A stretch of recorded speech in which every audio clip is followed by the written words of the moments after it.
And I'll tell you what you get by demand. Little bitty pieces. Barely enough. And now inflation beats that approach, right? Inflation will usually equal or exceed a small wage increase, especially after taxes. Forget the little increases that just let you get by. Hey, you can get by with a crust of bread and a pair of shoes. But in this program, we are talking big success, not just getting by. The guy in sales says, I know what I'll do. I'll get me some of those sales books that teach the tricky sales. I'll put it on my prospects, dazzle them with my sales footwork, grab their money before they know what's happened. Well, you can try that, but my experience shows you wind up at the bottom of the economic ladder, not the top. See, it's not what you get by tricks that counts. It's not what you get by demand. It's what you get by performance that counts. And I found this out. Performance comes from inside, not outside. For the first part of my life, I was looking for the answers outside before I finally discovered they were inside. Success is not something you pursue. Success is something you develop. People are often asking me, how do you develop an above-average income? And the answer is, become an above-average person. Develop an above-average handshake. Some people want to be successful, and they don't even work on their handshake. As easy as that would be to get started on, they let it slide. They don't understand. Develop an above-average smile. Develop an above-average intelligence. Develop an above-average interest in other people. Develop an above-average intensity to win. See, that will change everything. Probably one of the most frustrating experiences in life is looking for an above-average job with above-average pay without becoming an above-average person. It's called frustration. Mr. Schoaf one day gave me one of the most important statements of our entire association. I was giving him a rundown on how things hadn't worked out for me, and he said, Mr. Rohn, I have an answer for you if you will listen carefully. And listen carefully I did that day and for the next 5 years. If someone is wealthy and happy, you've got to listen. He said, Jim, I've only known you for a short time, but it is my honest opinion, for things to change for you, you've got to change. That was not quite the answer I was looking for, but that's the one he gave me. And now I bring it to you after pondering it all these years. For things to change for you, you've got to change, no matter what successes you've already achieved. Otherwise, it isn't going to change for you. Before I met Mr. Schoaf, I used to say, I sure hope things will change. That seemed to be my only hope. If it wasn't going to change, I was in serious trouble. Then I found out it wasn't going to change, and I was in serious trouble. Hey, remember, it isn't going to change. Not long ago, I did a seminar for a group of oil company executives during their convention in Honolulu. Sitting around this conference table, one of them asked, Mr. Rohn, you know some important people around the world. What do you think the next 10 years are going to be like? I said, gentlemen, I do know the right people. I can tell you. So they all listened very carefully. I said, gentlemen, based on the people I know, and from the best of my own experience, I've concluded that in the coming 10 years, it's going to be about like it's always been. Aren't you glad you're listening? I don't share that with just everybody. Now, I said that to make a point, but I also said it because it's accurate. It's going to be about like it's always been. The tide comes in, and then what? It goes out. For 6,500 years that we know of, called recorded history, and probably long before that. So it's not likely to change. It gets light, and then what? It turns dark for 6,000 years. We are not to be startled by that now. If the sun goes down and the man says, what's happened? What's happened? Surely he just got here, I guess. Hey, it always goes down about this time of day. In rotation, the next season after fall is winter. And pray tell, how often does winter follow fall? Every time, without fail, for 6,000 years that we know of. Now, some winters are long and some are short. Some are difficult and some are easy. But they always come right after fall. It isn't going to change. Sometimes you can figure it out, sometimes there's no way to figure it out. Sometimes it goes well, sometimes it gets in a knot. Sometimes it sails along, sometimes it gets in reverse. See, that's not going to change. The last 6,000 years reads like this: opportunity mixed with difficulty. That's how it reads. It isn't going to change. The man says, well, then how will my life change? And the answer is, when you change.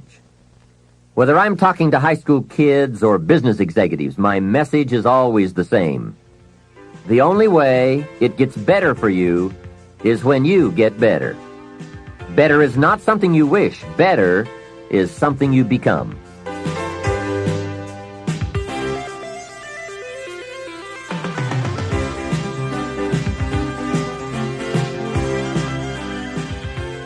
Let me take some time now and give you what I think are the 4 major lessons in life to learn. 4 major lessons. It is so important to study the majors. Have you ever noticed that some people don't do well because they major in minor things? Whatever you do, check at the end of the week, the end of the year, and make sure you're not spending major time on minor things. Otherwise, you will wind up with a below-average life. Now, before I get to the 4 major lessons, here are 2 phrases to consider. First, life and business are like the changing seasons. That's one of the best ways to illustrate life. It's like the seasons that change. Frank Sinatra sings, life is like the seasons. Here is the second phrase. You cannot change the seasons, but you can change yourself. Now, with those 2 key phrases in mind, here are the 4 major lessons in life to learn. The first is, learn how to handle the winters. They come right after fall, with regularity. Some are long, some are short. Some are difficult, some are easy. But they always come right after fall. Remember, it isn't going to change.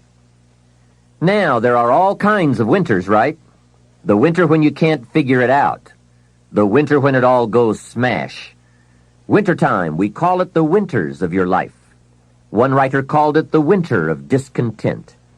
The winter when it turns upside down, when it all goes wrong. There are economic winters, social winters, personal winters, when your heart is smashed into 1,000 pieces. Wintertime, disappointments. Disappointment is common to us all. So learn how to handle the winters. You must learn how to handle the nights. They come right after days. You must learn how to handle difficulty. It always comes after opportunity. You must learn to handle recessions. They come right after expansions. It isn't going to change. So the big question is, what do you do about the winters? Well, you can't get rid of January simply by tearing it off the calendar. But here's what you can do. You can get stronger, you can get wiser, and you can get better. Make a note of that trio of words: stronger, wiser, better. See, the winters won't change, but you can. Before I understood this, when it was winter, I used to wish it was summer. I didn't understand. When it was difficult, I used to wish it was easy. I didn't know. Then Mr. Schoaf gave me the answer from a part of his very unique philosophy when he said, don't wish it was easier, wish you were better. Here's the second major lesson in life to learn. Learn how to take advantage of the spring. Spring is called opportunity, and uniquely enough, spring follows winter. And pray tell how often? Is it reliable? Can you count on it? Well, 6,000 years that we know of, that's pretty reliable. And what a great place for spring right after winter. If you were going to put it somewhere, that would be the place to put it. God is a genius. Hey, days follow nights. Isn't that terrific? Opportunity follows difficulty. Expansion follows recession. And all with regularity. You can count on it. However, make a special note of the 2 words, take advantage. That is what we must learn to do, take advantage. Just because spring comes is no sign you're going to look good in the fall. You must do something with it. In fact, everyone has to get good at one of 2 things. planting in the spring or begging in the fall. So take advantage of the day, take advantage of the opportunity, and read every book you can get your hands on to learn how to take advantage of the spring. And one more thought, get busy quickly on your springs, your opportunities. There are just a handful of springs that have been handed to each of us. Life is brief even at the longest. The Beatles wrote, "Life is so short." And for John Lennon on the streets of New York, it was extra short. But it is short. Elton John sings, "She lived her life like a candle in the wind." Life is fragile. Life is brief. Whatever you're going to do with your life, get at it. Don't just let the seasons pass.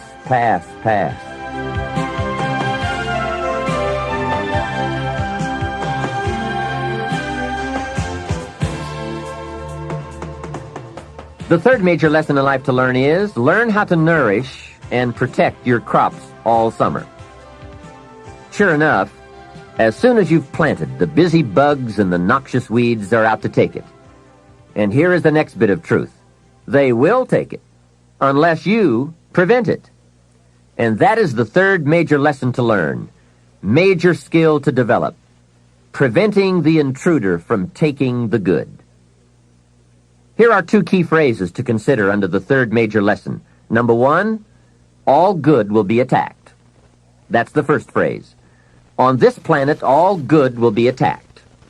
And don't press me for a why. I was not in on some of the early decisions, so I don't know why. All I know is, it's true. Let reality be your best beginning. Every garden will be invaded. Not to think so is naive. Here's the second phrase. All values must be defended. Social values, political values, friendship values, marriage values, family values, business values. Every garden must be tended all summer. If you don't develop this skill, you will never wind up with anything of value. Last is the fourth major lesson in life to learn. Learn how to reap in the fall without complaint. That's number 4. Take full responsibility for what happens to you. It is one of the highest forms of human maturity, accepting full responsibility. It's the day you know you have passed from childhood to adulthood, accepting full responsibility. And learn how to reap in the fall without apology. Without apology if you have done well, and without complaint if you have not. That's the best of human maturity. I'm not saying it's easy. I'm saying it's the best. Now, I used to have some problems in this area, way back in those early days. I used to have this list of reasons why I wasn't doing well. To explain, right? Otherwise, you're going to look bad. I used to have this funny list called Reasons for Not Looking Good.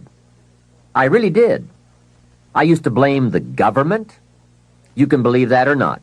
It was at the top of my list. I had a lecture second to none. The government. I blamed taxes. Look what you've got left after they take everything out. Taxes, that was on my list. I blamed prices. That's easy, right? You walk into a supermarket with $20 and come out with this little half bag of groceries. That was on my list. I blamed the weather. I blamed the traffic. I blamed my car. I blamed the manufacturers. I blamed my negative relatives. They were always putting me down. I blamed my cynical neighbors. They were just selfish, looking out for themselves. Wouldn't loan me any money. I blamed the community. I blamed the economy. Hey, that's a pretty good list for not doing well, isn't it? I thought it was a good list. I will never forget this one day. Mr. Schoaf was very kind, but he was also very blunt, which was helpful for me. If he hadn't been blunt, I would have missed some things. On this particular day, with a kind of question mark look on his face, he said, "Jim, just out of curiosity, tell me how come you haven't done well up until now?" Excellent question, right? Well, so I wouldn't look too bad, I decided to go through my list. How I ever had the nerve to do that, I don't know, but I did. I went through the whole list. The government, taxes, prices, everything. He was very patient, and let me go through it all. When I finished, he looked over my list very carefully and said, "Mr. Rohn, big problem with your list. You aren't on it." How brilliant, and how true. When I went to work for him a few months later, I learned very quickly to tear up my list of reasons for not looking good and threw it away. And then I got a fresh piece of paper, and I put one word on it: me. There's a Black Heritage spiritual that says, "It's not my mother nor my father, nor my brother nor my sister, but it's me, O Lord, standing in the need of prayer." See, I used to blame everything outside for my lack of progress, until I found the problem was inside. For a big share of my life, I kept looking for the answers to do well outside, and I found out the answers were inside. Success is not something you pursue. Success is something you become. You see, it's not what happens that determines the quality or the quantity of your life. It's not what happens. And the reason is because what happens to about everybody. The sun went down on all of us last night. A common event. And I found out the same things can happen to two different people, but one gets rich and the other stays poor. Why is that? It's because it's not what happens, but rather it's what you do about it. That is an important phrase for your written and mental notes. It's not what happens. It's what you do that makes the difference in how your life works out. What happens is about the same for everybody. It's what people do that makes the difference. Anything can happen, right? I've heard all of the stories. Hey, I've been one of the stories. We could all tell stories for days on end. Anything can happen. Have you heard of Murphy's Laws? Surely you have. Murph had these laws. One of the laws was, if anything can go wrong, it will. That's one of Murphy's laws. Anything can happen. I've fallen out of the sky so many times. Once to the tune of a couple of million. Devastating. Took me a while to get over that one. Now, it wasn't all that much, but it was all I had. That's much, right? When it's all you've got. If you've got 3 and 2 go and you've got 1 left, you aren't looking that bad, but when it all goes. I'm sure you've had that kind of experience. Of course, a long time ago, when you ran out of money and got to 0, you were all through. Heck, now you can whistle right on by 0, right? They will bury you these days. But those are happenings. Everyone's got the same happenings. The big question is, what are you going to do about it? Someone says, "Yes, but you don't understand the disappointments I've had." Come on. Everyone has disappointments. Disappointments are not special gifts reserved for the poor. Everybody has them. The question is, what are you going to do about it? While we're talking about personal development and letting go of limitations, here are what I consider to be the biggest self-imposed limitations any man or woman has ever had to deal with. First, procrastination. Procrastination is particularly life-threatening because when we put something off, it doesn't seem at the moment to be all that important. At the end of the day, if you have let a few things slide, it doesn't seem like such a bad day. However, enough of those days piled up will make a disastrous year and eventually a disastrous life. Our inability to come to grips with a natural tendency to procrastinate will surely send us drifting in the wrong direction.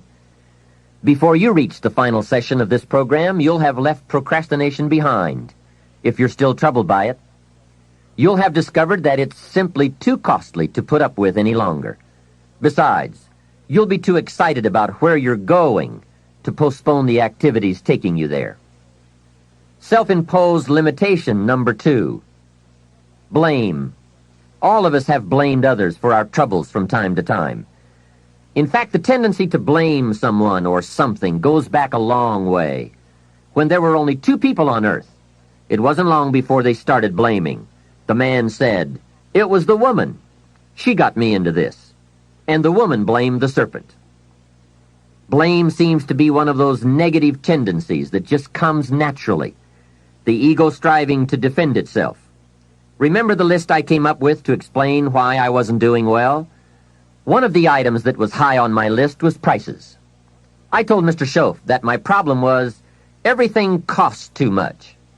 However, he soon set me straight on that by saying, "Mr. Rohn, that is not the problem. Let me tell you the real problem. You can't afford it. It's not it. If you keep dealing in it's, you will always be broke, unhappy, and disillusioned because you will never have enough. Don't deal in it's. Deal in you." When I finally learned to change my thinking from it to me, I changed my whole life. What a life-changing experience to finally meet someone who doesn't hesitate to put it on you or on your tendency to indulge in blame or procrastination. That is indeed a banner day when you meet someone who has learned how to skillfully and carefully attack the same problem that has kept you from doing very well, or kept you beneath your potential, or kept you off balance as to your own self-worth. It is so easy to mistake appearances for reality, to confuse the symptom with the real cause. Along with blame comes the third negative tendency we want to eliminate: excuses. Guess how many excuses we have? 1,000,000. And in the course of a lifetime, we will probably use them all, unless somebody finally comes along and blows all those excuses apart to make us come face to face with the real reasons for our current dilemma. Until that time, we will probably use another 1,000,000 excuses to prevent ourselves from having $1 million. Here's one of the major questions I'll pose to you during this program. What are you going to do starting today that will make a difference in how your life works out? Good question, right? What are you going to do? See, if you don't do something starting today that will make a difference, guess what? It's going to be the same. And you can guess what the next 5 years are going to be like. Just look at the last 5. The next 5 years will be like the last 5 unless you, Major Key, make all the changes. Now here's another key question. What can you do starting today that will make a difference? That's a good question. What can you do? What can you do with economic chaos? What can you do with massive disappointment when it's all gone wrong? What can you do when it won't work, when you've run out of money, when you don't feel well, and it's all gone sour? What can you do? Well, let me give you the broad answer first. Here's what you can do. You can do the most remarkable things, no matter what happens. Hey, people can do incredible things, unbelievable things. A man can do the most amazing things with the most impossible circumstances. A woman can do the most remarkable things with the most disastrous circumstances. Hey, I found out kids can do remarkable things. That is, if they have remarkable things to do. I also found out if they don't have remarkable things to do, there's no telling what they'll do. Now, here's why humans can do remarkable things. It's because they are remarkable. They are not dogs, animals, fish, birds, amoebas. Humans are different than any other creation. When a dog starts with weeds, he winds up with weeds, and the reason is because he's a dog. But that's not true with human beings. Human beings can turn weeds into gardens. That's one of the major differences being a human versus being a dog. Humans can turn nothing into something, pennies into fortune, disaster into success. And the reason they can do such remarkable things is because they are remarkable. So why not reach down inside of you and come up with some more of those remarkable human gifts? They're there waiting to be discovered and employed. And with those gifts, change anything for you that you wish to change. And I challenge you to do that because you can change. If you don't like how it is for you, change it. If it isn't enough, change it. If it doesn't suit you, change it. If it doesn't please you, change it. And I challenge you to do all that because you can change. See, you don't ever have to be the same after today, only by choice. If you don't like your present address, change it. You're not a tree. Now for the process of change, just a philosophical pronouncement won't do. It takes more than that. And it takes more than enthusiasm. I know we are hearing a lot about enthusiasm these days. We're still hearing the old cliche of the 30s, to be enthusiastic, you must act enthusiastic. But see, that won't help. I'm sorry. Hey, after you have leaped about, there are some things you've got to do, or it isn't going to change for you. You can get all excited about lifting 200 pounds until you get to the gym. Then you need a new excitement. And the new excitement is discipline.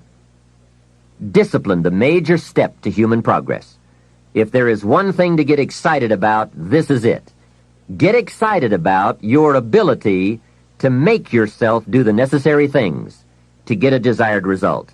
That's true excitement, not just optimistic panic. True excitement. Hey, what could you do starting today that would make a big difference in your life? Answer, no telling. What will some people do starting today? That's what's disappointing. It's not what we can do that's in question. What we can do is fantastic. What we can do is unbelievable. What we can do, it's what we settle for that's disappointing. Remember, the major question to ask on the job is not, what are you getting? The major question to ask is, what are you becoming? What we become is what leads to all the good things. And the habits we form, habits of mind, attitude, and behavior, are a dominant part of what we are becoming. Now, I understand as well as anyone that forming new habits doesn't come easy. But new habits will come when we change. It is usually not in one cataclysmic explosion, but rather by changing small pieces and parts at a time. I think that's how most of us change. We just keep nudging ourselves in the right direction, forming one or two new habits at a time, little by little, until finally we've made the turn. And this is where the good life comes from, those personal changes. There's nothing you can do with the seasons, but there's everything you can do with yourself. Don't wish for the winters to change. Wish for your own attitudes, strength, and capabilities to change in order to handle the winters. Really making personal changes calls for 10% inspiration and 90% perspiration. Wishing we could change is a beginning, but now wish must be translated into activity, and inspiration and affirmation must lead to discipline. We can affirm that we are going to change, but we must now form new habits and develop new disciplines for the affirmation to come true. Make sure your activities are not going in the opposite direction of your affirmation. Make sure your daily thoughts and activities take you in the direction of your affirmation.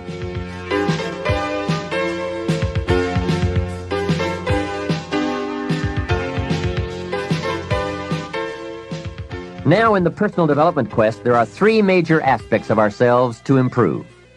We can look at developing ourselves spiritually, physically, and mentally. With respect to our spiritual development, this may be a major or a minor issue for you, depending on your values and your goals.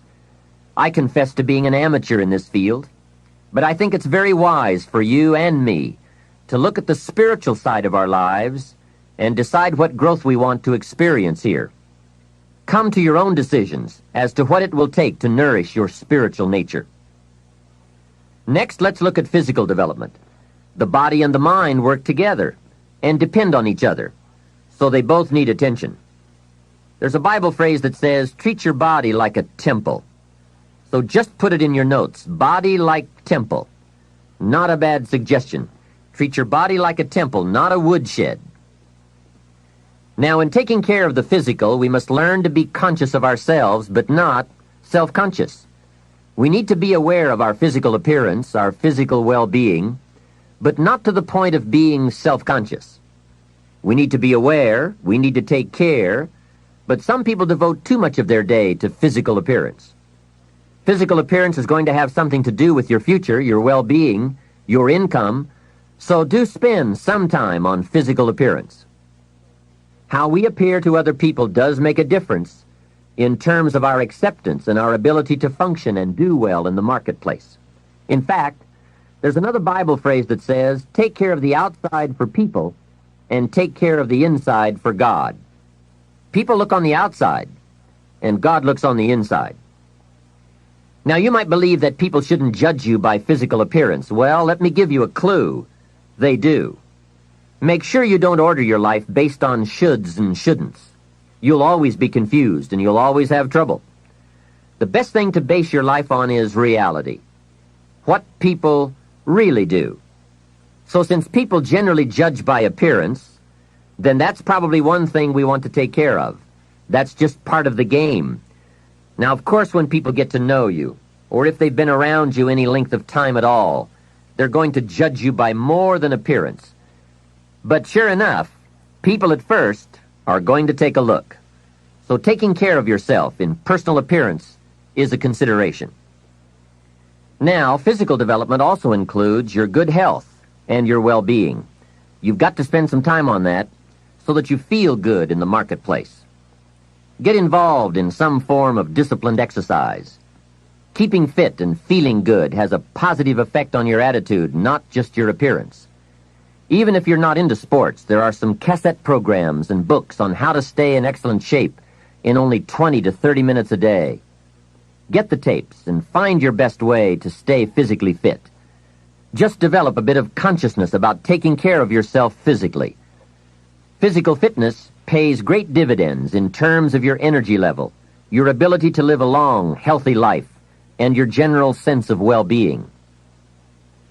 The other part of physical well-being is nutrition. There are some excellent cassettes and books on this subject for you to investigate as well. Do all you can to stay fit, to stay healthy, and to stay well, because physical health and fitness affect how you feel about yourself and how you perform in the marketplace. When you feel good about yourself, other people will feel good about you too. Appearance, vigor, vitality, and well-being have a lot to do with how your life works out. That's the physical side. Now, the mental exercise and nourishment are just as important as physical and spiritual exercise and nourishment. You want to make sure that the acceleration of your mental health, mental well-being, and mental capacity keeps up with your physical capacity. So make sure at 40 that your mind has kept up with the passing of the years. Don't stay 30 at 40. Don't stay 30 at 50. Keep up the learning curve with mental exercises. I congratulate you for your investment in this cassette program as a further expansion and stimulation of your mind and your thinking. It's so important for you and me to be stretched beyond where we are. It's too easy to just comfortably sit and stop growing. It often doesn't seem to be that necessary to make the push, to make the effort to learn and to grow and to challenge yourself. But let me give you something to think about. The last few years of the 20th century are going to demand a lot more mental vigor and mental activity. The competition and complications of life are going to truly challenge the full capacity of our mentality. So, stretch your mind. It's easy when you finally find yourself in a good job to stop pursuing mental development. Have you heard about the accelerated learning curve? From birth up until the time we are about 18, our learning curve is dramatic, and our capacity to learn during this period is just staggering. We learn a tremendous amount very fast. We learn our language, our culture, our history, science, mathematics, everything. But guess when this learning curve starts to taper off? When we get our first job, usually. Now sometimes, for some people it will continue, but sure enough, here's where it usually levels off. If there are no more exams to take, if there's no demand to get out paper and pencil, why read any more books? Now you will just learn by some experience, just getting out there and by doing it wrong and doing it right and stumbling around. You learn some. But can you imagine what would happen if you kept an accelerated learning curve all the rest of your life? Can you imagine what you could learn to do, the skills you could develop, the capacities you could have? So here's what I'm asking you to do. Be that unusual person who keeps up his learning curve. Succeeding in life is not usual. It's unusual. You need to develop some unusual habits to earn the outstanding rewards. A friend of mine said, a standard education will get you standard results. You want a lot more than standard results? You need to become A lot more than a standard person. And now I've got some more good news for you. Never before in the history of the world has it been easier for someone like you or me to become educated, skilled, highly creative, innovative, and spilling over with profitable ways of thinking.